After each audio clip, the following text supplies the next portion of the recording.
اس کی شکار ہمارے یہاں کی خواتین ہیں، لیکن مرد بھی اس میں کم نہیں ہے۔ ان کی ہاں میں ہاں ملاتے ہیں،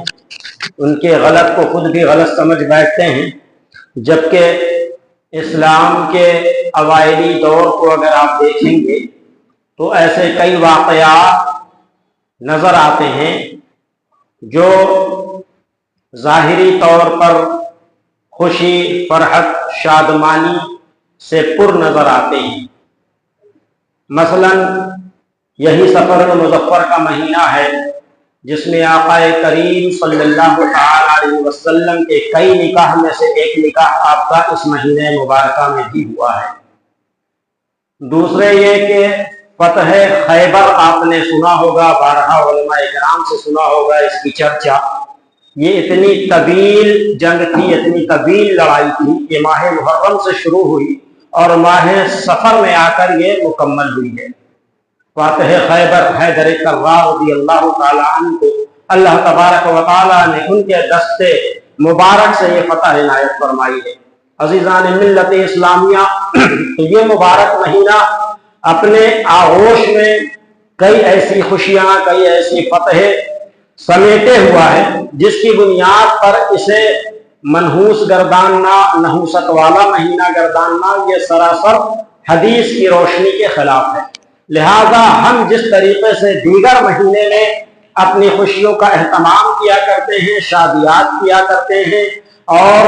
کوئی ایسی خوشی کی تقریب مثلا دکان کا افتتاح کرنا، مکان کی بنیاد رکھنا یا دیگر ایسے کوئی بھی مبارک کام اگر آپ کرنا چاہ رہے ہیں تو بالکل یہ ذہن سے نکال دیں کہ اس مہینے کی 13 تیزی نکال لیں، 13 تاریخ نکال لیں، اس کے بعد کریں۔ اس کی کہیں سے کوئی پابندی نہیں ہے شریعت اسلامیہ میں۔ عزیزان ملت اسلامیہ، مولا کائنات حضور مولا علی رضی اللہ تعالی عنہ کی شجاعت اور آپ کی بہادری، آپ کی مردانگی، آپ کی قوت و طاقت سے کون واقف نہیں ہے۔ جب بہادروں کا ذکر ہوتا ہے، جب شجاعت کا ذکر ہوتا ہے تو سر فہرست نام آتا ہے حضور مولا کائنات مولا علی رضی اللہ تعالی عنہ کا۔ یہی سفر کا مہینہ ہے۔ تمام صحابہ کرام کوششیں کر چکے ہیں، ہر بار فتح خیبر کی کوشش ہو رہی ہے لیکن ناکامی آ رہی ہے۔ آقا کریم صلی اللہ تعالی علیہ وسلم نے فرمایا کہ کل جھنڈا میں جس کے ہاتھ میں دوں گا وہ فاتح خیبر ہوگا، وہی خیبر کے دروازے کو اکھاڑ پھینکے گا۔ عزیزان ملت اسلامیہ، حضور مولا کائنات مولا علی مشکل کشا رضی اللہ تعالی عنہ کے دست مبارک میں حضور اکرم صلی اللہ تعالی علیہ وسلم نے وہ جھنڈا دیا جو جھنڈا فتح اور کامیابی کا مژدہ سنا رہا تھا۔ حضور مولا کائنات کے دست مبارک میں وہ جب جھنڈا آیا، فتح کا جھنڈا آیا، تو مولا کائنات عرض گزار ہوتے ہیں، یا رسول اللہ صلی اللہ تعالی علیہ وسلم، آپ تو جانتے ہی ہیں کہ میں اپنے آنکھوں کی درد سے پریشان ہوں۔ آشوب چشم تھا، آنکھ آ جانا، جو سرخی آ جاتی ہے، ریڈنس ہو جاتی ہے، وہ بھی تکلیف تھی۔ قربان جائیے آقا کریم صلی اللہ تعالی علیہ وسلم کو کہ اللہ تبارک و تعالی نے کیسا بنایا ہے کہ آپ کے لعاب دہن کا یہ عالم ہے جو کئی روز سے حضور مولا کائنات پریشان ہیں، آنکھوں کی تکلیف سے، آنکھوں کے درد سے، آنکھوں کی سرخی سے۔ آج مولا کائنات کو کچھ اور نہیں ملا، کوئی اور حکیم کی دوا نہیں ملی، بلکہ تمام اطباء کے جو بادشاہ ہیں، جن کے چشم کرم سے، جن کی انگشت مبارک سے شفا پتا کرتی ہے، آج اسی انگشت مبارکہ میں لعاب دہن لگا کر مولا کائنات کی آنکھوں میں لگایا گیا ہے۔ ادھر آنکھوں میں لعاب دہن لگایا گیا، ادھر درد ایسے کافور ہو گیا، آنکھ واپس پہلے کی طرح ہو گئی۔ حضور مولا کائنات نے جب جھنڈا اٹھایا ہے، جھنڈا اٹھانے کے بعد جب آپ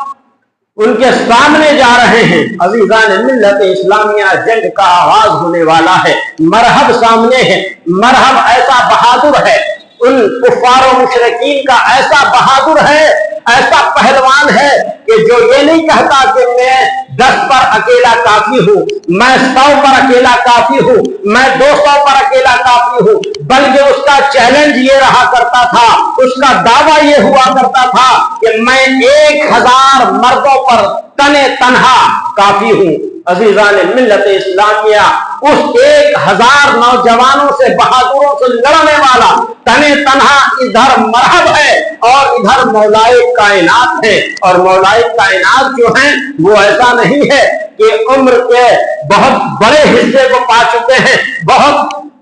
درمیانی حصے میں ہیں، بلکہ عالم یہ ہے کہ ابھی آپ کی ریش مبارک نکل رہی ہے، یعنی داڑھی مبارک نکل رہی ہے، یہ عالم ہے، یعنی نوجوان ہے ابھی آپ، اس کے اکارڈنگ آپ کی گنتی ابھی بچوں میں ہے۔ وہ کہتا ہے کہ کیا کسی مرد میں طاقت نہیں، کسی بڑے میں طاقت نہیں کہ بچے کو بھیج دیا ہے؟ حضور مولا کائنات نے فرمایا کہ تم جسے بچہ سمجھ رہے ہو وہ ابھی آنے واحد میں تمہیں بتا دے گا کہ یہ بچہ کیا ہے۔ اس نے کہا، اے بچے، کیا تم مجھے جانتے نہیں؟ کیا تم مجھے پہچانتے نہیں؟ میں مرحب ہوں، مرحب، یہ نام تم نے سنا ہوگا، میں اس علاقے کا شیر مانا جاتا ہوں، مجھے پورے مدینہ المنورہ میں لوگ شیر جانتے ہیں۔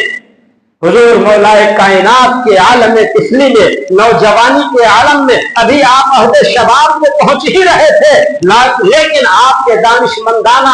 جواب کو سن کر آپ بھی حیرت میں پڑ جائیں گے۔ جبکہ دوسرا کوئی ہوتا تو وہ اس کے اوپر خوف طاری ہو جاتا، لرزہ طاری ہو جاتا، وہ گھبرانے لگتا، لیکن قربان جائیے حضور مولا کائنات کی ہمت و شجاعت پر آپ فرماتے ہیں، اے مرحب،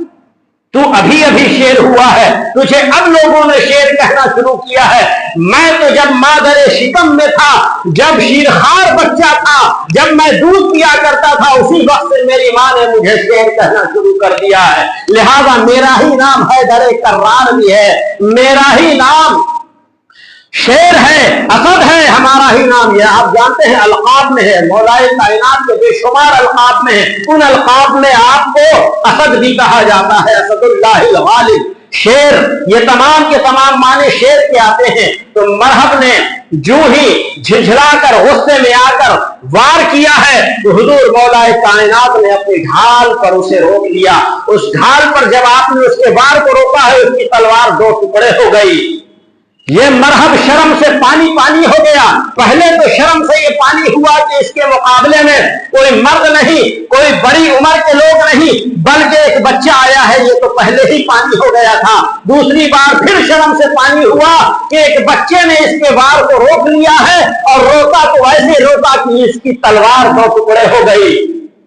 اب اس نے دیکھا کہ اب تو میں بچنے والا نہیں، مار دیا جاؤں گا، مر جاؤں گا۔ حضور مولا کائنات کو دیکھیے، آپ کے صبر و استقلال کو دیکھیے، آپ نے موقع غنیمت نہیں جانا، بلکہ آپ نے فرمایا کہ اے مرحب، تجھے معلوم نہیں ہے میرے نبی کی یہ تعلیم ہے کہ نہتے پر حملہ نہیں کیا جاتا، لہذا تو اس وقت نہتا ہے، کمزور ہے، ناتوا ہے، تیرے پیچھے اور لوگ کھڑے ہیں، ان سے تلوار لے لے اور پھر سے تو اپنا وار کر لے۔ اس نے دوبارہ وار کیا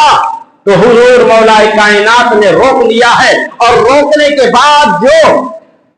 لا فتح الا علی لا سیف الا ذوالفقار، جو اپنی ذوالفقار کھینچ کر مارا ہے تو وہ مرحب 2 ٹکڑے ہو گیا ہے۔ روایتوں میں آتا ہے کہ ایسا 2 ٹکڑے ہوا کہ سر سے لے کر سینہ پیٹ چیرتے ہوئے اس کے گھوڑے تک کو چیر دیا ہے مولا کائنات کی تلوار نے۔ یہ مولا علی کی شجاعت کا معاملہ ہے۔ عزیزان ملت اسلامیہ، جو لوگ کربلا میں معاذ اللہ ثم معاذ اللہ امام علی مقام کو مجبور سمجھ رہے تھے، دراصل امام پاک مجبور نہیں، مشیت مجبور تھے، مشیت الہی کے آگے مجبور تھے، یزیدیت کے آگے مجبور نہیں تھے، کیونکہ مشیت الہی یہی تھی کہ میرے نبی کا نواسہ کربلا کے میدان میں شہید کر دیا جائے گا۔ امام حسن مجتبی رضی اللہ تعالیٰ عنہ، یہ 2 شہزادے حضور مولا کائنات کے ایسے شہزادے ہیں جو کبھی حالات کے سامنے گھٹنے نہیں ٹیکا کرتے ہیں، حق و صداقت کے ساتھ اپنی تلوار اور اپنا پرچم بلند رکھا کرتے ہیں۔